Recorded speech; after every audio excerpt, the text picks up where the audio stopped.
Welcome back to Coin Sense and Nonsense. Today, it's the oldest coin challenge from Silver Stanger, and I'm going to participate. So, let me just tell you a little background story here. I've been collecting coins since I was a kid, but I let it go for a while. I still was interested in coins, but I just didn't actively collect. I'd put stuff aside, and I used to collect all my change in, like, this can. I had several of these.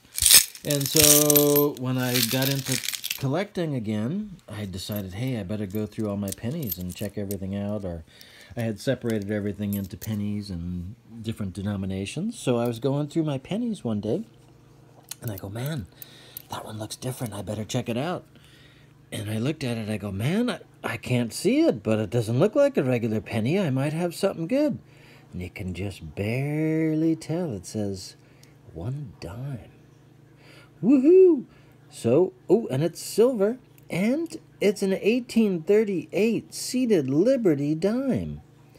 So this is my oldest coin from where I live. That's part of the challenge here for Silver Stanger, is the oldest coin from the country in which you reside. So that would be this 1838 seated Liberty dime, found, incidentally, while checking change. So that is super, super cool. And here's a little background on it. So the 1838 seated Liberty dime. There's 1.9, and pardon the little flashes of light there. It's weird sun here right now. And a lot of wind. So, 1.9 million minted of this 1838. Mine is a no mint mark, or at least it doesn't look like a mint mark. It's hard to tell. Mine has large stars. In 1838, there was a variety of small stars versus large stars. I have the more common large stars. Here's the stars that I'm talking about. So yeah, if they're kind of not as blocky, there's a small star variety, but these are the larger. These almost look like Campbell's chicken and stars, or chicken with stars. And then for context or perspective, what other coins were minted in 1838 in the other denominations?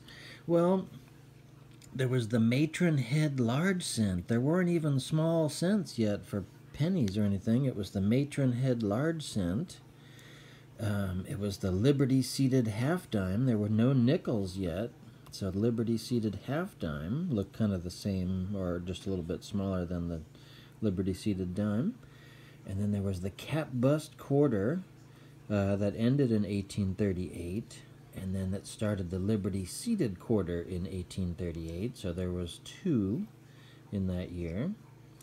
And then there was a cap bust half dollar. And then there was the Gobrek dollar. And that was very similar to what eventually became the Liberty seated dollar. It had no stars. They only made it from 1836 to 1839. But it's essentially the Liberty seated dollar. The reverse has a bird in flight versus the Liberty seated dollar, which has kind of more of a shield-like eagle. And actually, Gobrecht is the designer of the Liberty seated coin. So there's your perspective. And unfortunately, this is my oldest coin anywhere. I don't have anything else from around the world that's older than the 1838. So I have to defer on the world coin part of it and just say that this is my oldest coin in both categories. So, woohoo! So, thanks for watching this little Silver Stanger shout-out, challenge, whatnot. I thought it was a lot of fun. I've seen a lot of people's older coins, or oldest coins. It's not a contest. It's just to see what's out there. So this one didn't cost me anything. I got it in pocket change, so that is awesome. So I'll put it back in its protective thing. I took it out just to kind of show. And this is crumb bum quality. You can barely tell it's a what it is, but so it's probably like G3 or about good 3. So, but it's $20 or so, I guess, or whatever. I don't know. There's probably not much numismatic value, but anyway, still cool. So thanks again for watching Coin Sense and Nonsense. And until next time, bye-bye.